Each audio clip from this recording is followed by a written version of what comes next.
Dear students, अस्सलाम वालेकुम। Students, आज एक्सरसाइज 2.2 के रिमेनिंग क्वेश्चंस करेंगे। प्रीवियस लेक्चर में हमने क्वेश्चन नंबर 9 तक कर लिए थे, ठीक है।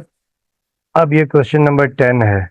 तो क्वेश्चन नंबर 10 आपके पास ये है कि if A and B are two matrices, यानी ए और बी दो मैट्रिसेस हैं, such that A B is equal to B and B A is equal to A, find A square plus B square. यानी आपको A B is equal to B है और B A is equal to A, और आपने A square plus B square की value find करनी है। तो देखिए, पहले स्टेप में तो देखिए गिवन डेट आपके पास ये है कि A B is equal to B and B A is equal to A, ये हमारे पास गिवन है।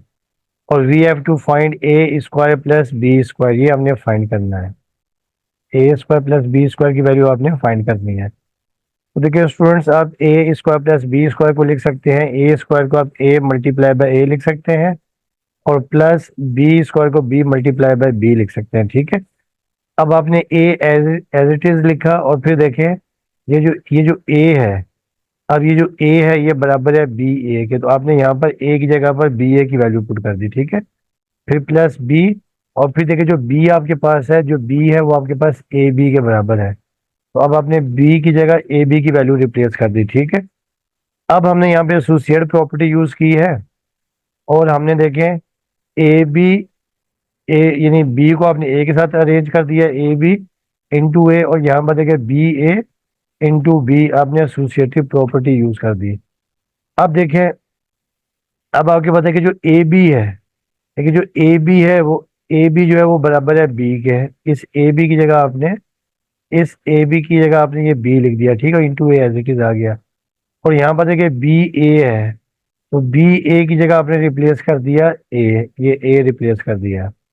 अब देखिए नेक्स्ट स्टेप में देखिए जो बी ए है वो आपके पास ए के बराबर है, और ए बी बराबर है बी के बराबर, तो A square plus B square is equal to आपके पास आ जाएगा ए प्लस बी, तो ये इसका आंसर आ जाएगा, ठीक है। अब आ जाए नेक्स्ट क्वेश्चन है क्वेश्चन नंबर 11। इसमें आपके पास ये है कि इफ ए मैट्रिक्स ए है, ए आई जे, ये आपके पास क्या है, सेट बिल्डर नोटेशन है, is a matrix of order 3 by 3, और फिर आपको ए आई जे दे दिया i square minus j square. अब आपको याद होगा, और फिर check whether a is symmetric और स्क्यू सिमेट्रिक। अच्छा, अब स्टूडेंट्स आपको ये भी याद होगा कि देखिए जो आई है, आई शो करता है, आई शो करता है रो को, और जे शो करता है कॉलम को, ठीक है। अब हमें check whether a is symmetric और स्क्यू सिमेट्रिक। अब हमें ये प्रूव ये करना है जो मैट्रिक्स ए वो सिमेट्रिक है या स्क्यू सिमेट्रिक है। तो सिमेट्रिक में आपको याद होगा कि अगर मैट्रिक्स का ट्रांसपोज लें और दोबारा वही मैट्रिक्स आ जाए तो ये कहलाता है सिमेट्रिक, और अगर ट्रांसपोज ले लें और मैट्रिक्स माइनस के साथ आ जाए, इसे हम कहते हैं स्क्यू सिमेट्रिक, ठीक है। अब देखिए पहले स्टेप में तो देखिए आपने इसको बनाना है टेबुलर फॉर्म, ठीक है, टेबुलर फॉर्म ये टेबल करना है। अब देखिए आपके पास ए आई जे बराबर है आई स्क्वायर माइनस जे स्क्वायर, और आपको याद है कि जो मैट्रिक्स ऑर्डर 3 by 3 का होता है वो A11 A12 A13 A21 A22 A23 A31 A32 और A33 होता है, ठीक है। अब देखिए पहले स्टेप में देखिए अब आपके पास ये दिया हुआ है कि since a i j is equal to i square minus j square है, तो पहले स्टेप में आपने क्या करना है कि put I is equal to 1, और जे भी आपने 1 पुट कर देना, ठीक है। यानी A11 के लिए, A11 के लिए देखिए आई की जगह आपने 1 पुट कर दिया, और जे की जगह पर भी 1, 1 का स्क्वायर 1 होता है, 1 माइनस 1 आ गया 0। फिर अब आपने A12, तो इसके लिए आपने क्या कर दिया कि put I is equal to 1 और जे इज इक्वल टू 2, यानी ये आपके पास आ जाएगा A12, जो एलिमेंट A12 आपके पास आ जाएगा, ठीक है। तो अब देखिए आपके पास आ जाएगा, देखिए आई की जगह आपने 1 पुट कर दिया, जे की जगह पर 2, तो 1 का स्क्वायर 1 हो गया और 2 का स्क्वायर 4, तो 1 - 4 आ गया -3।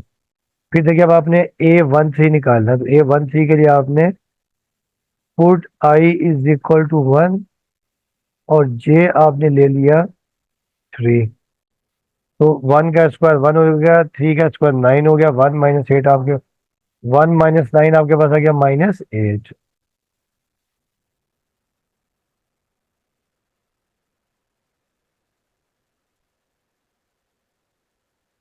अच्छा, अब देखिए, अब आपने फाइंड करना है A13 ना, तो हमने यानी आई की जगह 1 पुट कर दिया और जे की जगह पर 3 पुट कर दिया।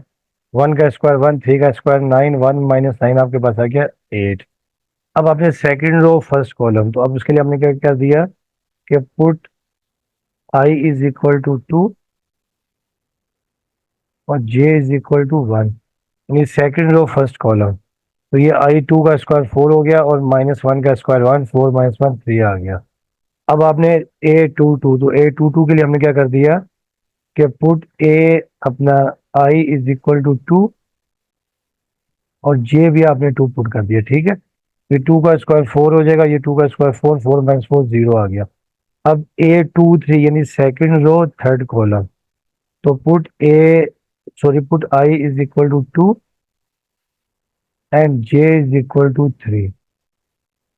अब देखिए 2 का स्क्वायर 4 हो गया और 3 का स्क्वायर 9, 4 माइनस 9 आपके पास आ गया -5। अब हमने देखिए करना है A23 यानी सेकंड रो थर्ड कॉलम आपके पास आ गया। अब हमने A31 के लिए हमने क्या किया है कि put I is equal to 3 और J is equal to 1, third row first column. I का स्क्वायर माइनस जे का स्क्वायर, 3 का स्क्वायर 9 माइनस 1 8 आ गया। अब A32 के लिए हमने put I is equal to 3 और J is equal to 2, third row second column. फिर 3 का स्क्वायर माइनस 2 का स्क्वायर, तो 9 माइनस 4 5 आ गया। और लास्ट में अब आपने put I is equal to 3 और जे इज इक्वल टू भी 3, यानी थर्ड रो थर्ड कॉलम। तो ये third row third column, I का स्क्वायर माइनस जे का स्क्वायर, 3 का स्क्वायर 9 और ये माइनस 3 का स्क्वायर 9 हो गया, 9 माइनस 9 0 हो गया। अब हमने यहाँ पे एलिमेंट्स पुट कर दिए। देखिए पहले A11 था, A11 आपके पास 0 है, A12 -3, A13 -8, फिर A213, A22 0, A23 -5 और A318, A32 5 और A33 0। अब हमने प्रूव ये करना है कि we have to prove that either a is symmetric और स्क्यू सिमेट्रिक। और अभी आपको बताया था कि सिमेट्री के लिए क्या होता है कि किसी भी मैट्रिक्स का ट्रांसपोज लें और दोबारा वही मैट्रिक्स आ जाए, that is called symmetric matrix. और स्क्यू सिमेट्रिक में देखें, अगर ट्रांसपोज लें और माइनस साइन कॉमन लेने के बाद दोबारा वही मैट्रिक्स आ जाए, that is called skew symmetric. अब देखिए मैट्रिक्स ये आपके पास ये था 0 3 8 -3 0 5 -8 -5 0। अब ठीक है, अब जब आपने इसका ट्रांसपोज लिया, टेकिंग ट्रांसपोज, और ट्रांसपोज में आपको याद है कि रोज को कॉलम में इंटरचेंज कर देते हैं या कॉलम को रोज में कर देते हो, तो मैंने क्या किया है कि रोज को कॉलम बना दिया है। तो फर्स्ट रो ये आपके पास R1 थी, ठीक है, ये आपके पास रो 1 थी, ये रो 2 और ये रो 3। अब आपने इनको कॉलम बना दिया C1 C2 C3। तो 0 -3 -8 आ गया, 0 3 8, फिर -3 0 5 -8 -5 0, ये थर्ड रो थर्ड कॉलम बन गई। तो देखिए आप देख रहे हैं कि देखें यहाँ पर स्टार्टिंग में देखें, जब आपने ट्रांसपोज लिया है तो देखिए ट्रांसपोज लेने के बाद देखिए 0 -3 -8 3 0 -5 8 5 0। तो आप देख रहे हैं कि वो मैट्रिक्स ए नहीं आ रहा, ठीक है ना, यानी ए जो आपके पास है कि ए transpose not equal to A, इसका मतलब है ये सिमेट्रिक नहीं है, सिमेट्रिक नॉट सिमेट्रिक।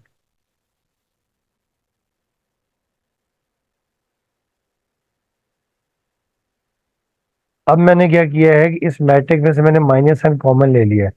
जब माइनस साइन कॉमन लिया है, टेकिंग माइनस साइन कॉमन,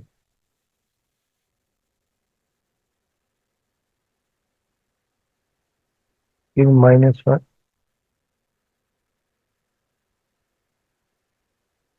जब आपने -1 कॉमन ले लिया है तो 0 -3 -8 था, ये +3 +8 हो गया, -3 +3 था -3 हो गया, 0 था, -5 था, +5 हो गया।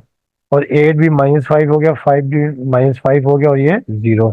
तो अब आप देख रहे हैं कि ये जो आपके पास 0 3 8 -3 0 5 -8 -5 0, ये मैट्रिक्स आपके पास ए था। ये मैट्रिक्स ए आपके पास बन गया, ठीक है। जब अब ये मैट्रिक्स ए बन गया है, इसका मतलब ये स्क्यू सिमेट्रिक है कि from 1 and 2 A transpose is equal to minus A आ गया। Therefore the given matrix is skew symmetric. तो ये आपने स्क्यू सिमेट्रिक प्रूव कर दिया, ठीक है। अब आ जाए क्वेश्चन नंबर 12। क्वेश्चन नंबर 12 में आपके पास ये दिया हुआ है, for any square matrix A, यानी कोई भी स्क्वायर मैट्रिक्स ए हो, prove that A raise to the power n और whole power T is equal to A transpose whole power n. ये हमें प्रूव करना है। A raise to the power n ऊपर ट्रांसपोज है, इज इक्वल टू ए का transpose whole power N, दोनों बराबर आ रहे हैं, ठीक है। अब देखें मैट्रिक्स स्क्वायर मैट्रिक्स और we have to prove that, ये आपने प्रूव करना है। A raise to the power n whole power T is equal to 1 whole A raise to the power transpose whole power n. अब आपने taking left hand side ले ली, ठीक है। तो लेफ्ट हैंड साइड आपने ले ली A raise to the power n whole power transpose. अब देखिए A raise to the power n का मतलब ये होता है कि एन टाइम्स ना whole power n, n time चल रहा है। तो अब आपने इसको लिख लिया A up to n times, यानी ए मल्टीप्लाई हो रहा है ना, देखें। यानी ए आपके पास है, जैसे आपके पास यानी ए हो तो आप इसे लिख सकते हैं एन टाइम्स, ठीक है। A raise to the power n पर, ठीक है। अच्छा, अब आपको याद होगा कि अगर ए बी का होल ट्रांसपोज हो तो ये बराबर होता है बी ट्रांसपोज ए ट्रांसपोज ना, यानी ऑर्डर चेंज हो जाता है। ए बी है तो यहाँ पे क्या हो जाएगा, बी ट्रांसपोज ए ट्रांसपोज। अब यहाँ पे होल ट्रांसपोज था। अब यहाँ समझिए जैसे ए है ना, देखिए ये आपके पास ए के जैसे आपके पास ये है, ठीक है। ये ए है, ये समझ लें जैसे बी है, ठीक है। ये ए है, ये समझ लें आपके जैसे बी है, ठीक है। अब आपने क्या कर दिया, देखिए कि ऑर्डर चेंज कर दिया, यानी पावर को आपने A transpose into A transpose, ये भी ए ट्रांसपोज ए ट्रांसपोज, सब के ऊपर आपने ट्रांसपोज कर दिया, ठीक है ना। यानी ये ए है, ए का यानी जब आप ऑर्डर चेंज करेंगे, ए मल्टीप्लाई बाय ए ही रहेगा, यानी दोनों साइड पे, यानी ए मल्टीप्लाई बाय, जैसे ए है ना, देखें जैसे आप लिखते हैं ए इंटू ए,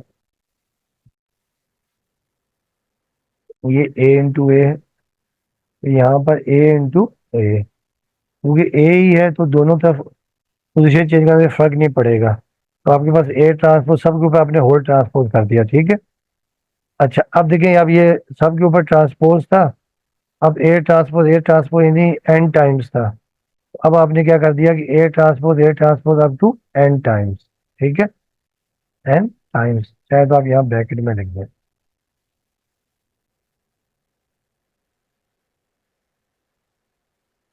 अब आपने ये ए ट्रांसपोज लिख दिया और होल पावर एन, यानी एन टाइम्स को आपने होल पावर एन लिख दिया। तो ये आपके पास आ गई है राइट हैंड साइड, तो ए ट्रांसपोज के होल पावर एन आपके पास ये आ गया, ठीक है। तो आपके पास राइट हैंड साइड आ गई, और hence proved left hand side equal to right hand side. अब इसका लास्ट क्वेश्चन है question number 13। Find the matrices x and y such that, यानी आपको मैट्रिक्स एक्स और वाई फाइंड करना है। और पहले पार्ट में 2x minus y is equal to 1 2 6 1 -3 7 है, और दूसरी आपको वैल्यू दे दी है x+3y इज इक्वल टू 4 1 3 -3 2 0। अब देखिए, अब आपने इनको दो इक्वेशन बना ली। पहली आपका 2x minus y is equal to 1 2 6 1 -3 7, ये आ गया पहला मैट्रिक्स। और दूसरा आपके पास देखिए x+3y इज इक्वल टू 4 1 3 -3 2 0। इसे मैंने क्या करना है, किसी एक वेरिएबल को कैंसिल करना है, उसे हम कहते हैं एलिमिनेशन मेथड, ठीक है ना। अब आप यहाँ देख रहे हैं कि यहाँ देखिए y का कोफिशिएंट -1 है, जबकि यहाँ पर 3 है।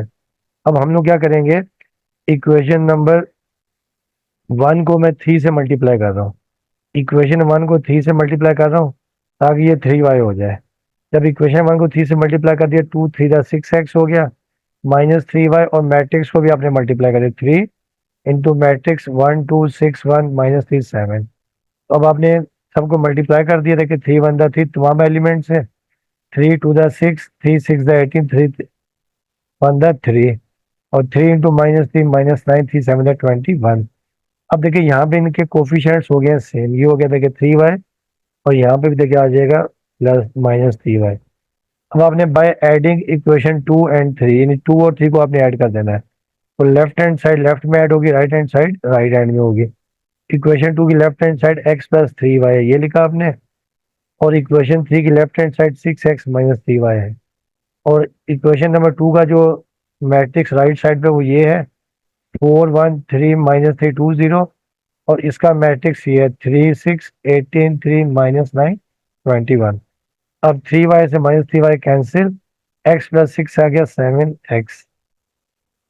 अब इनको हमने ऐड कर दिया, दोनों के ऑर्डर सेम है, तो कॉरस्पॉन्डिंग एलिमेंट्स यानी फर्स्ट कॉलम में फर्स्ट कॉलम, सेकंड कॉलम में सेकंड, और थर्ड कॉलम में थर्ड कॉलम ऐड हो जाएगा। ठीक है, तो अब देखिए यहाँ 4+3 हमने कर दिया, 3+18 2 -9, 1+6 -3+3 0+21। तो 4+3 7 आ गया, 1+6 7, 3+18 21, यहाँ पर भी आ गया, -3+3 0, 2 -9 -7 0+21 21। अच्छा, अब देखिए 7 यहाँ मल्टीप्लाई और वहां जाके डिवाइड हो गया 1/7, और दूसरा यहाँ से मैंने 7 पूरे मैट्रिक्स से 7 आ गया कॉमन, तो यहाँ पे 1 बच जाएगा, यहाँ पे 1 बच जाएगा फर्स्ट कॉलम में।